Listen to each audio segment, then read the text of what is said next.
Hello everyone, welcome back. कैसे हैं आप लोग? आशा करते हैं आप लोग बहुत अच्छे होंगे, घर पे होंगे और सेफ होंगे। डियर स्टूडेंट्स, आज के इस वीडियो में हम आप लोगों के सिलेबस का बड़ा ही इंपॉर्टेंट चैप्टर आपके साथ डिस्कस करने चल रहे हैं। डियर स्टूडेंट्स, मैंने आपके साथ शेयर किया था कि फिजिक्स के कौन कौन से चैप्टर ज़्यादा इंपॉर्टेंट हैं, किन किन चैप्टर को आपको पहले कवर कर लेना चाहिए। अगर आप लोगों ने इस वीडियो को नहीं देखा है तो मैं डिस्क्रिप्शन में लिंक दे दूंगा, आप लोग देख लीजिएगा। उसमें मैंने आपको बताया था बच्चों कि सबसे पहले आपको प्रकाश की यूनिट कवर करनी चाहिए, जिसमें से मैंने खुद आपको प्रकाश का परावर्तन अपवर्तन पढ़ाया।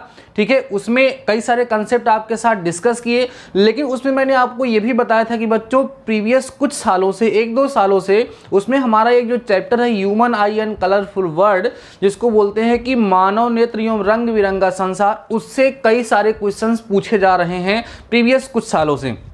ह्यूमन आई से रिलेटेड पूछते हैं, और आंखों में जो डिफेक्ट्स होते हैं, डिफेक्ट्स ऑफ विजन, मतलब जो दृष्टि दोष होता है, उसके बेसिस पे बहुत सारे क्वेश्चन प्रीवियस कुछ सालों से पूछे जा रहे हैं। सो आज के इस वीडियो में हम उसी चैप्टर के बारे में डिस्कस करने चल रहे हैं। सो वीडियो बहुत ही ज़्यादा इंटरेस्टिंग है। अगर आपने इस वीडियो को लास्ट तक खूब ध्यान से देख लिया तो आशा करते हैं कि आप कहीं का भी किसी भी स्टेट का पॉलिटेक्निक एंट्रेंस एग्जाम दे रहे होंगे, 2 से 3 क्वेश्चन इससे आपके फंसने की पूरे चांसेस हो। वीडियो को लास्ट तक देखेंगे तभी इसका फायदा मिलेगा। दूसरी चीज बच्चों, इस चैप्टर को हम 2 टॉपिक में 2 वीडियो में कवर करने वाले हैं। आज के इस वीडियो में हम ह्यूमन आई की कंप्लीट कंस्ट्रक्शन के बारे में बताएंगे, उसकी संरचना के बारे में बताएंगे, और ह्यूमन आई किस तरीके से वर्क करती है ये हम आपको बताएंगे, और इसमें क्या क्या छोटी छोटी चीज़ें हैं जो आप लोगों से एग्जाम में पूछी जा सकती हैं, उस पर हम चर्चा करेंगे। नेक्स्ट वीडियो में हम डिफेक्ट्स ऑफ विजन के बारे में डिस्कस करके उसके बेसिस पे कुछ क्वेश्चन सॉल्व करा देंगे, और ये चैप्टर कंप्लीट हो जाएगा। तो आइए बच्चों, हम अपना चैप्टर स्टार्ट करते हैं।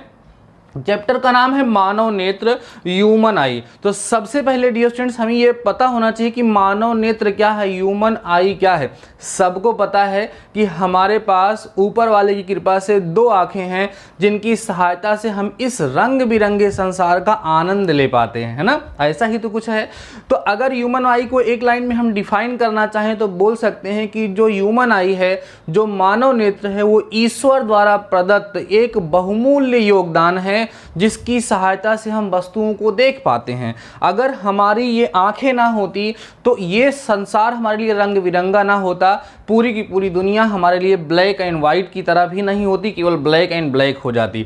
तो इसकी डेफिनेशन से तो बहुत खास मतलब नहीं है। अब थोड़ा सा हम स्ट्रक्चर ऑफ ह्यूमन आई के बारे में डिस्कस करेंगे कि ह्यूमन आई में ऐसी क्या क्या चीज़ें लगी हुई हैं जिसकी सहायता से हम वस्तुओं को इतने ही अच्छे तरीके से और सुचारू रूप से देख पाते हैं।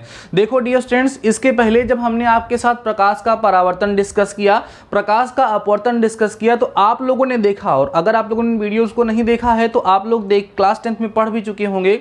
जब बच्चों लेंस के सामने, ध्यान दो, जब लेंस के सामने हम लोग क्या करते हैं, किसी वस्तु को रखते हैं, तो उसकी पोजीशन के बेसिस पे, उसकी स्थान कहाँ वो रखा गया है, इसके बेसिस पे उसका प्रतिबिंब अलग अलग स्थान पर बनता है। आप लोगों ने ऐसा देखा, जैसे वस्तु को अगर हम पास करेंगे तो प्रतिबिंब भी उसी हिसाब से आगे पीछे सेट होता है, चाहे वो उत्तल लेंस हो या अवतल लेंस हो, वस्तु की स्थिति का प्रभाव उसके प्रतिबिंब पर पड़ता है। लेकिन जरा सोचिए कि हमारे सामने कोई भी व्यक्ति, कोई भी वस्तु कम दूरी पर हो या ज़्यादा दूरी पर हो या बहुत दूरी पर हो, क्या हमें कभी इफेक्ट पड़ता है? क्या हमको वो वस्तु वैसे ही दिखाई देती है जैसी कि वो होती है? इसका मतलब यह है कि हमारी आंखों में कुछ ऐसी सेटिंग्स हैं, कुछ ऐसी मशीनरी लगा रखा है गॉड ने, जिसकी हेल्प से वस्तु कहीं पर भी हो, उसका प्रतिबिंब एक ही स्थान पर बनता है, और जहां प्रतिबिंब बनता है उसी को हम रेटिना कहते हैं। तो ऐसी कौन सी सेटिंग है, वो सब हम लोग इस वीडियो में सीखने वाले हैं। तो आइए समझते हैं बच्चों। देखो, स्ट्रक्चर ऑफ ह्यूमन आई, मानव नेत्र की संरचना। जो हमारा मानव नेत्र है बच्चों, उसके मुख्य 10 भाग होते हैं। देखो, जो मुख्य रूप से हम लोग पढ़ते हैं वो तो है ही, बाकी अगर हमें आँख के बारे में एकदम डिटेल से जानना हो तो आपको पता है आई के सर्जन होते हैं, वो 7-8 साल उसी के बारे में पढ़ते हैं। तो काफ़ी चीज़ें होती हैं, बट नॉर्मली जो ऊपर ऊपर हम लोग समझ सकते हैं, जो हमारे एग्जाम्स में पूछे जा सकते हैं, उस तरीके से मानव नेत्र के मुख्यतः 10 भाग होते हैं। उन 10 भागों के बारे में हमें समझना है, उनका यूज़ क्या है, उनके बेसिस पे किस तरीके से क्वेश्चन हमारे एग्जाम में पूछे जा सकते हैं, वो हम लोगों को समझना है। तो डियर स्टूडेंट्स, हमारी जो आँख है इसको आई बॉल कहते हैं। ये जो आँख है हमारी, ये लगभग एक गोले के समान होता है। एक गोला, एक स्फीयर की तरह होता है और इसमें कई सारे भाग होते हैं। कौन कौन से भाग होते हैं वन बाय वन करके हम आपको समझाते हैं। सरलता के लिए हमने यहाँ पे लिख रखा है, इससे आपका कम से कम टाइम वेस्ट हो।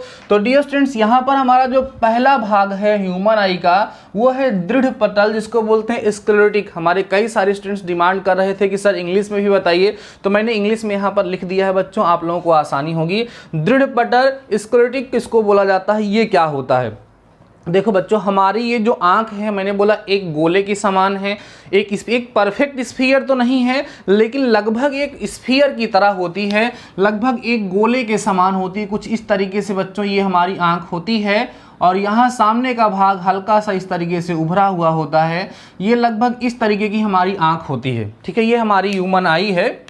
दृढ़ पटल क्या होता है, जो हमारी आंख का गोला है उसके ऊपर का सबसे बाहरी परत, सबसे बाहरी लेयर जो है बच्चों, जो अपारदर्शी तत्व से मिलकर के बनी हुई है। और बच्चों ये सफ़ेद रंग की होती है। किस रंग की होगी, सफ़ेद रंग की होती है, वाइट कलर की होती है बच्चों। इसी को हम लोग बोलते हैं कौन सा पटल, दृढ़ पटल स्क्लेरोटिक के नाम से इसको हम लोग जानते हैं। आप अपनी आंख में देखेंगे इस सामने के पोर्शन को, ब्लैक कलर को अगर आप छोड़ दो, बाकी सारे पोर्शन को देखोगे बच्चों, तो वो व्हाइट कलर का जो दिखेगा, तो व्हाइट कलर की जो बाहर की लेयर आपको दिख रही है उसी को हम क्या बोलेंगे, दृढ़ पटल बोलेंगे, उसी को स्क्लेरोटिक बोलेंगे। अब बात करते हैं इसका फंक्शन क्या है, इसका कार्य क्या है। बच्चों इसका मुख्य कार्य है कि बाकी सफ़ेद वाले भाग से प्रकाश अंदर नहीं जा पाता क्योंकि अपारदर्शी होती है। दूसरी चीज़ ये है कि ये दृढ़ पटल है, ये मजबूत है, हमारे आँख के अंदर के जो संवेदी अंग हैं या जो लिक्विड्स वगैरह हैं उनकी ये सुरक्षा करती है। बाहर से कोई भी चीज़ हमारी आँखों में पड़ जाता है तो बाहर वहीं पर जाकर के चिपक जाता है, उसको हम लोग निकाल लेते हैं, लेकिन हमारी आँखों में कोई प्रभाव नहीं पड़ता है। अगर वो लेयर ना होगी तो हमारे लिए प्रॉब्लम होगी, ठीक है। तो ये इसका काम है। इसमें याद आपको क्या रखना है, ये सफेद रंग की होती है, सबसे बाहरी लेयर होती है, ये अपारदर्शी होती है। इसका कार्य क्या है कि अंदर के जो भाग हैं आंख के उनकी सुरक्षा करना। ओके ना। चलो भाई, अगला है बच्चों कार्निया। कार्निया जो होगी बच्चों ये काले रंग की होती है। कार्निया कैसी होती है, काले रंग की होती है। आंख के सामने का ये जो उभरा हुआ भाग है ब्लैक कलर का सबकी आंखों में होता है, कुछ लोगों की आंखें पूरी भी दिखाई देती हैं। तो ये सामने का उभरा हुआ भाग ब्लैक कलर का होता है बच्चों, इसी को कार्निया कहा जाता है। कार्निया जो होता है ये पारदर्शी होता है और ये ब्लैक कलर का होता है। प्रकाश का मैक्सिमम पार्ट इसी भाग से आंख के अंदर प्रवेश करता है। जब सामने से किसी वस्तु से प्रकाश की किरणें आती हैं, जिस वस्तु का हमारी आंखों के द्वारा रेटिना पर प्रतिबिंब बनना होता है, तो वह जो प्रकाश है बच्चों वो इधर से सफ़ेद वाले पोर्शन से अंदर नहीं जाता है, वो कार्निया से होकर के प्रकाश की किरणें अंदर प्रवेश करती हैं और आगे की प्रोसेस होती है। तो इस आंख के सामने का उभरा हुआ भाग जो पारदर्शी होता है, ब्लैक कलर का होता है, उसी को कार्निया कहते हैं। प्रकाश का अधिकांश भाग जो वस्तु से होकर के आता है, कार्निया से हो करके ही हमारी आंखों में क्या करता है बच्चों, प्रवेश करता है। समझ में आ रही है बातें आप लोगों को, कोई डाउट तो नहीं हो रहा है। तो चलिए आगे ऐसे ही हम लोग बढ़ते रहते हैं। अगला है हमारा बच्चों आइरिस। देखो आइरिस क्या होता है, देखो डियर स्टूडेंट्स, इस कार्निया के पीछे एक अपारदर्शी झिल्ली लगी हुई होती है, एक अपारदर्शी झिल्ली लगी हुई होती है इस तरीके से। यहाँ पर इस अपारदर्शी झिल्ली को बच्चों आइरिस कहा जाता है। क्या कहा जाता है, आइरिस कहा जाता है। आइरिस जो होता है ये अपारदर्शी होता है। ये जो होता है बच्चों ना, इसमें प्रकाश के अधिक मात्रा को जाने से रोकता है। मतलब जैसे प्रकाश बहुत ज़्यादा सामने से आ जाए तो पूरे प्रकाश को ये अंदर नहीं जाने देता है। कितनी मात्रा में प्रवेश करना है प्रकाश को, कितना प्रकाश अंदर जाना चाहता है, उसको ये बैलेंस करता है आइरिस, और ये अपने आप समंजन होता रहता है इसका। ये आइरिस जो होती है फैलती और सिकुड़ती रहती है on the basis of situation, ठीक है, जिसके कारण आंख में उतना ही प्रकाश जा पाता है जितने की हमें आवश्यकता होती है। यह आइरिस का बड़ा ही इंपॉर्टेंट रोल यहाँ पर होता है, ठीक है। अगला है बच्चों पुतली अथवा नेत्र तारा। ये जो आइरिस होती है इसके बीच में बच्चों एक छोटा सा छिद्र होता है, छेद होता है, इसी को हम लोग प्यूपिल बोलते हैं, पुतली बोलते हैं, या नेत्र तारा इसी को हम लोग बोलते हैं। पुतली भी बोल सकते हैं और नेत्र तारा भी हम लोग बोल सकते हैं। जब बच्चों कार्निया से प्रकाश, ध्यान देना, जब कार्निया से प्रकाश अंदर प्रवेश करता है तो कार्निया के बाद इस आइरिस पे पड़ता है, तो यहाँ से प्रकाश नहीं जा पाएगा। ये जो छोटा सा छेद आपको दिख रहा है प्यूपिल, जिसको हम नेत्र तारा कहते हैं, यहीं से होकर के प्रकाश अंदर की तरफ प्रवेश करता है। अब ये जो पुतली या नेत्र तारा है बच्चों, ये छोटा और बड़ा होता रहता है। जब यह आइरिस फैल जाती है तो यह छेद छोटा हो जाता है, जब आइरिस सिकुड़ जाती है तो ये क्षेत्र जो है वो फैला हो जाता है, बड़ा हो जाता है। तो उसकी सहायता से प्रकाश की जितनी मात्रा आवश्यक होती है, प्रकाश की उतनी ही मात्रा अंदर की तरफ प्रवेश कर पाती है। इस पुतली या नेत्र तारा के छोटा या बड़ा होना, सिकुड़ना या फैलना, सिकुड़ना या फैलने को ही आंखों की समंजन क्षमता बोलते हैं। कौन सा क्षमता भैया? समंजन क्षमता, एकोमोडेटिंग पावर ऑफ आई के नाम से जाना जाता है। और यही पावर खत्म हो जाने के कारण बूढ़े लोगों में जरा दृष्टि दोष उत्पन्न हो जाता है, जिसके कारण वो ना तो नज़दीक की वस्तुओं को ठीक से देख पाते हैं, ना तो दूर की देख पाते हैं, क्योंकि उनकी आंखों में एकोमोडेटिंग पावर जो होती है वो डिस्टर्ब हो जाती है। यह पावर जो एकोमोडेट होती है उसके कारण वो जो अंदर लेंस लगा हुआ होता है उसकी फोकस दूरी को भी कम ज़्यादा करता रहता है। भाई जब फोकस दूरी कम ज़्यादा होगी तो प्रतिबिंब की स्थिति अपने आप बदल जाएगी। जब एकोमोडेटिंग पावर आंखों की खराब होने लगती हैं, जो सिलियरी मसल्स हैं धीरे धीरे जब वो डिस्टर्ब होने लगती हैं, तो उस सिचुएशन में क्या होता है, आंखों में दोष उत्पन्न हो जाता है। तो आंखों की समंजन क्षमता क्या है, प्यूपिल क्या है, आइरिस क्या है, बच्चों आपको अच्छे से क्लियर हो गया होगा। नेक्स्ट टॉपिक हमारा आता है नेत्र लेंस, जिसको हम बोलते हैं आई लेंस। इसके पीछे बच्चों, इसी प्यूपिल के पीछे संयोजी ऊतकों का, ध्यान देना, संयोजी ऊतकों का एक उत्तल लेंस लगा हुआ होता है। ध्यान देना, कहां पर? इस प्यूपिल के जस्ट पीछे संयोजी कनेक्टिव टिश्यू का एक उत्तल लेंस लगा हुआ होता है, ठीक है ना, जिसका अपवर्तनांक जो होता है बच्चों 1.44 होता है। अपवर्तनांक हमने पढ़ाया है, अगर आप लोगों ने नहीं पढ़ा है देख लीजिएगा। नेत्र लेंस क्या है? एक उत्तल लेंस होता है जो संयोजी ऊतकों का मिलकर के बना हुआ होता है। आइरिस के जस्ट पीछे ये लगा हुआ होता है, जिससे प्रकाश का अपवर्तन होता है और उस वस्तु का प्रतिबिंब बनता है। इसका अपवर्तनांक कितना होगा? 1.44। जैसे आपसे पूछा सकता है कि मानव नेत्र में कौन सा लेंस लगा हुआ होता है, उत्तल, अवतल, समतल, कुछ भी, तो आप क्या बताएंगे? उत्तल लेंस, और वो भी किसका बना होता है? संयोजी ऊतकों का बना होता है। सर इसका अपवर्तनांक कितना होता है? लगभग 1.44 इसका अपवर्तनांक होता है। क्लियर है बातें? आगे बढ़ते हैं। अगला बच्चों, जलीय द्रव तथा काचाभ द्रव, एक्वस एंड विट्रस ह्यूमर।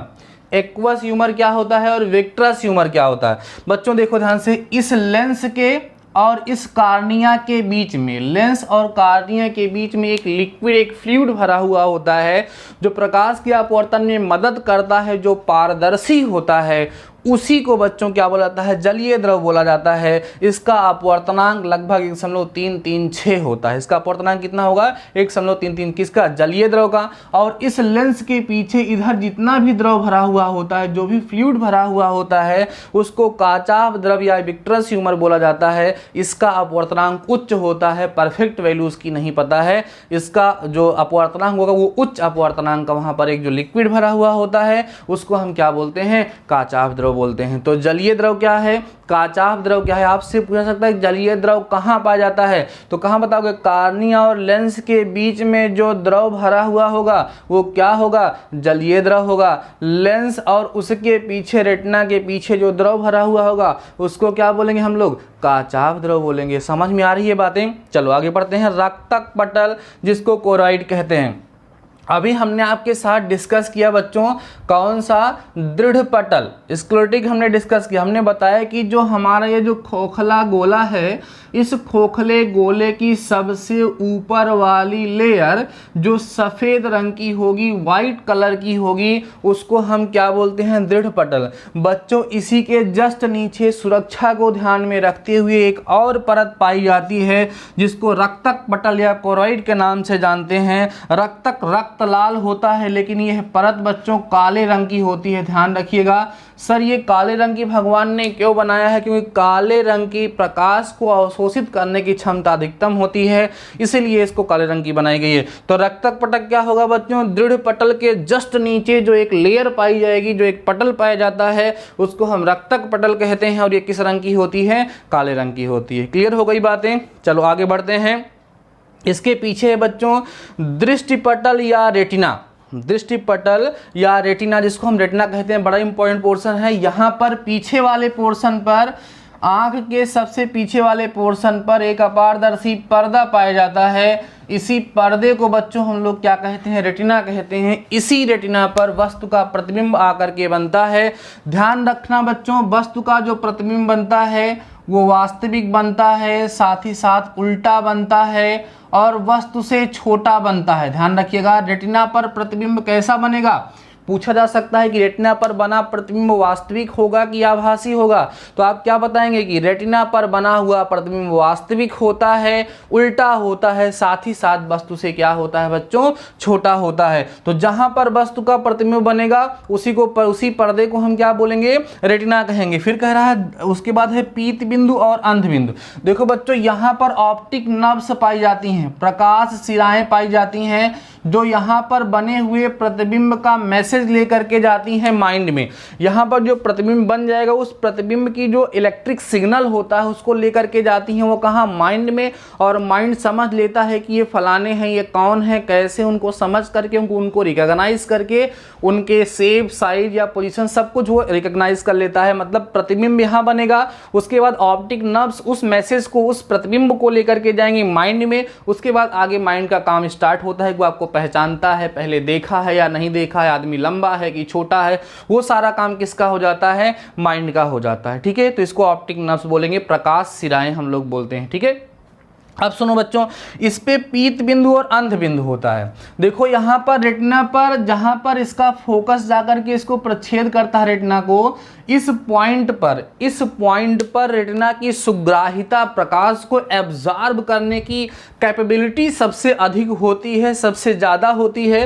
तो उस पॉइंट पर बना हुआ प्रतिबिंब सबसे क्लियर दिखाई जाता है।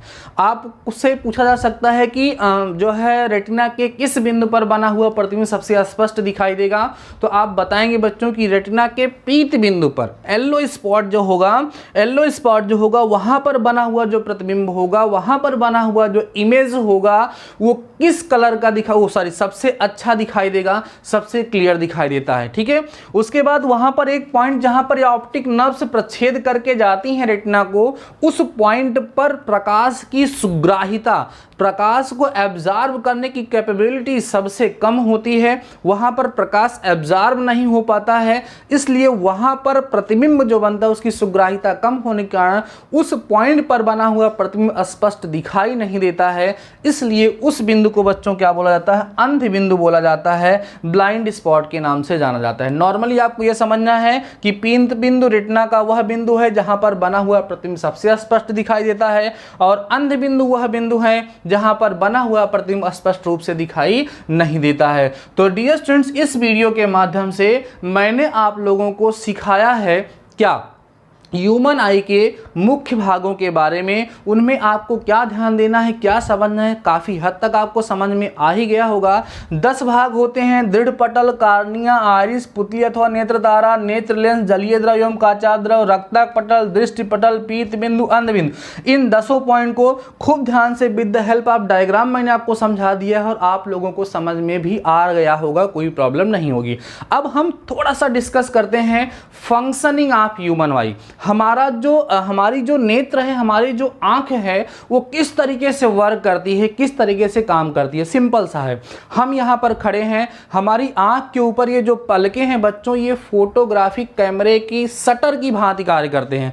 आंख को हम बंद कर लेते हैं, हमें सामने कुछ नहीं दिखाई दे रहा है। जैसे ही हम आंखों की शटर को ओपन करते हैं, हमको सब कुछ दिखाई देना स्टार्ट हो जाता है। तो कैसे कैसे वस्तुएं हमें दिखाई देती हैं, थोड़ा बताते हैं। सपोज करिए हमारे सामने कोई ऑब्जेक्ट रखा हुआ है, सपोज करिए कि हमारे सामने कोई आदमी खड़ा है, हमें उसे देखना है, तो हम कैसे देखते हैं। हमारी आंखें बंद हैं, यहाँ पे जो शटर है वो लॉक है, अभी प्रकाश का कोई भी भाग हमारे अंदर प्रवेश नहीं कर पा रहा है।